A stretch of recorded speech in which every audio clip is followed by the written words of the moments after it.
Alors, voyons la huitième notion de notre cours complet JavaScript 2022 qui s'intitule en fait instruction conditionnelle. Et nous verrons aussitôt c'est quoi en fait une instruction conditionnelle en JavaScript et comment créer une instruction conditionnelle en JavaScript. On sait que de connaître une instruction conditionnelle est une instruction selon laquelle le résultat à afficher dépend d'une condition. Et pour créer cette condition, c'est simple, nous allons utiliser ces mots. Alors, nous allons d'abord traduire ces mots en français et nous verrons comment pouvoir les utiliser. If ne veut rien d'autre dire si. If, else. If veut dire sinon, si. Alors, else veut dire sinon. Quand vous utilisez if, ça indique bien, ça détermine que la valeur, bien le résultat affiché dépend au cas où la condition est respectée.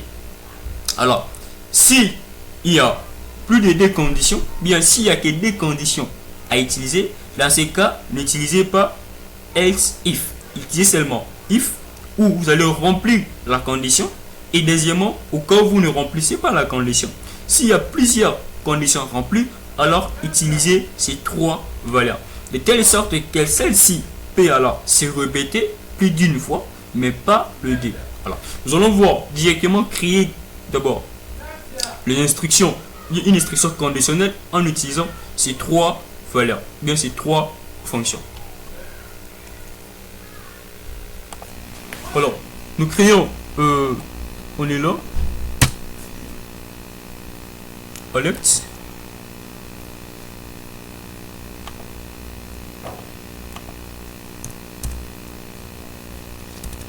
Nous voulons en fait afficher notre résultat selon la valeur que l'utilisateur va insérer. On demande à l'utilisateur son âge.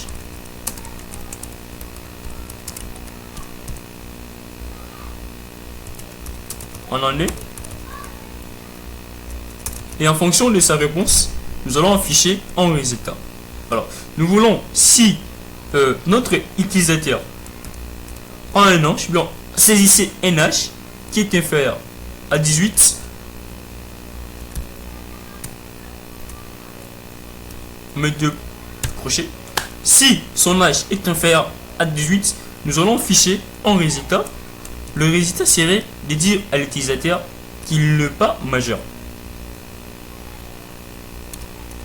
Désolé. Vous n'êtes pas majeur.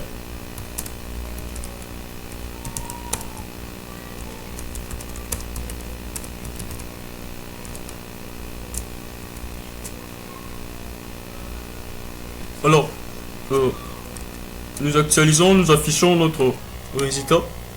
On nous demande d'insérer notre année, notre âge en année. Admettons que j'ai 17 ans. Je valide. Il me dit que je ne suis pas majeur. Je ne suis pas majeur, pourquoi? Parce que mon âge est inférieur à 17 ans. Et à 18 ans. Alors, on voudrait afficher, dans ces cas ici, sinon, on suppose que si l'utilisateur n'a pas, n'a inséré un âge qui est inférieur à 18 ans, la condition là serait si l'âge inséré est supérieur à 18 ans, c'est facile, le sujet serait alors majeur. Alors, sinon, au cas contraire, le sujet serait majeur. Vous êtes majeur. Parce qu'en dehors de la condition, il n'y a pas une autre. Au cas contraire, le sujet serait majeur.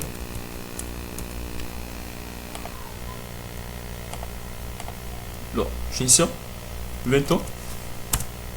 Vous êtes majeur. Nous avons utilisé la toute première fonction, la toute première instruction conditionnelle avec if ou encore else. Maintenant, nous ajoutons if else.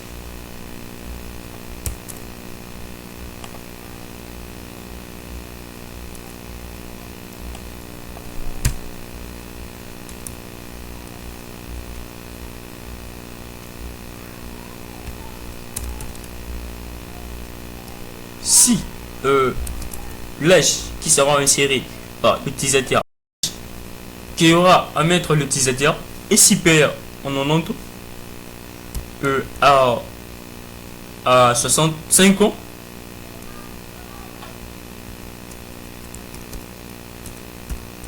là, nous allons encore afficher un autre résultat pour dire à notre utilisateur qu'il n'est pas admis.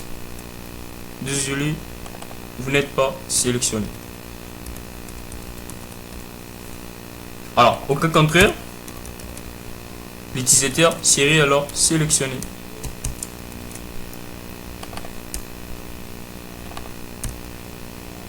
Vous êtes sélectionné.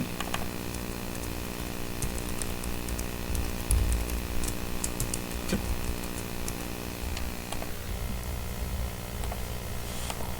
Alors, on demande à l'utilisateur d'insérer son âge en année et que l'utilisateur nous insérer 70.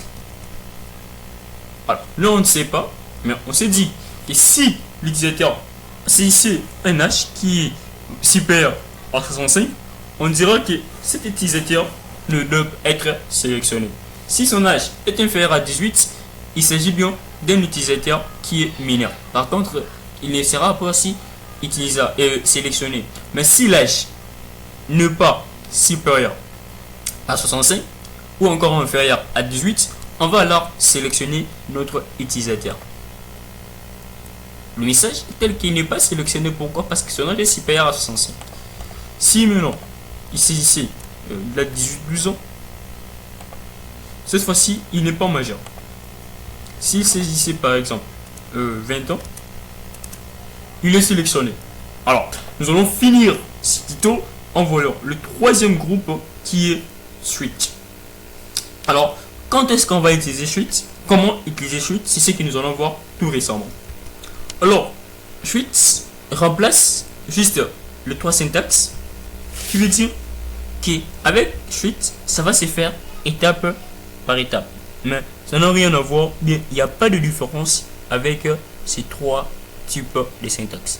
C'est ce que nous allons voir, comment utiliser ton remplaçant suite par ton remplaçant if and else par suite. Dans ces cas ici, on ne veut pas utiliser if encore else, mais on va utiliser une autre syntaxe et ici la condition sera étape par étape. C'est-à-dire vous pouvez définir lorsque un utilisateur saisit par exemple 2 ans, pour 2 ans il y a un résultat donné, pour 3 ans il y a un résultat donné, pour 4 ans il y a un résultat donné, et à un niveau bien à un moment donné donner un résultat pour un nombre, bien pour un âge spécifié bien par défaut. Alors pour cela on utilise 3 mots, on va ajouter 3 mots qui seront en fait case, break and default. Alors on commence par mettre suite entre parenthèses, on met la valeur, le nom de la variable. Notre variable c'est la variable tuer. On ouvre le guillemet, le crochet. Ici on va mettre la première condition. Je mets guillemet, que ce soit le valeur numérique encore en chaîne de caractères, on doit toujours mettre ces valeurs, bien encore la condition entre guillemets. Alors, je voudrais par exemple, si l'utilisateur saisissait 10 ans, de quoi, et que j'affiche, vous avez 10 ans.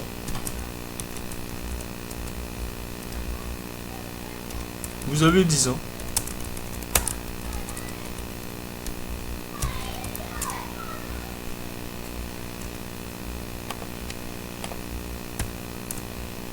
Allez. Après avoir fait cela, je mets break qui signifie alors au niveau qui signifiera au niveau de mon navigateur que l'interprétation doit finir par là, bien doit s'arrêter par là pour voir s'il y a encore d'autres cases. Une case en ce sens revient comme une condition. Si l'utilisateur saisissait par exemple 20 ans, 20 ans pardon, du coup je mets la condition là, qui dans ces cas que je dise qu'il a 20 ans.